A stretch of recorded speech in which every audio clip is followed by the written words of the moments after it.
திண்டுக்கல் மாவட்டம் ரெட்டியார்சத்திரம் ஒன்றியம் பொன்மாந்துறை ஊராட்சிக்கு கட்டுப்பட்ட தாமரை குளம் என்று சொல்கிறாங்க. ஆனால் இந்த குளம் வந்து பெருமளவில் பெரிய குளமாக தெரிகிறது. ஆனால் இந்த குளம் வந்து அங்கங்கே வந்து மண்ணை வந்து கனிம வளத்தை வந்து நிறைய எடுத்திருக்கிற மாதிரி தெரிகிறது. ஏன்னா நிறையா வந்து மண் எடுத்திருக்க தடங்கள் நிறையா இருக்கிறது. ஆனால் வந்து இந்த குளத்தை வந்து மிக அளவில் இருக்கக்கூடிய அந்த குளத்தை நீர்நிலைகளை வந்து பாதுகாக்கப்படணுங்கிறது தான் எங்களுடைய நோக்கம். மண்ணை அள்ளுவதை வந்து தடுத்து நிறுத்தணும் அப்படிங்கிறதுக்காக நாங்கள் வந்து ஒவ்வொரு குளமாக வந்து பார்வையிட்டு வருகிறோம். இந்த பார்வையிட்டதில் வந்து இது வந்து அங்கங்கே நிறையா வந்து மண்ணை எடுத்திருக்கிற தடம் வந்து தெரிகிறது.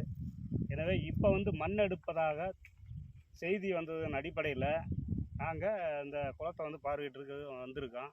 எனவே மீண்டும் வந்து இது குளம் இப்போதைக்கு ஒரு வண்டியும் காணா, மண்ணை ஒன்றும் எடுக்க காணா.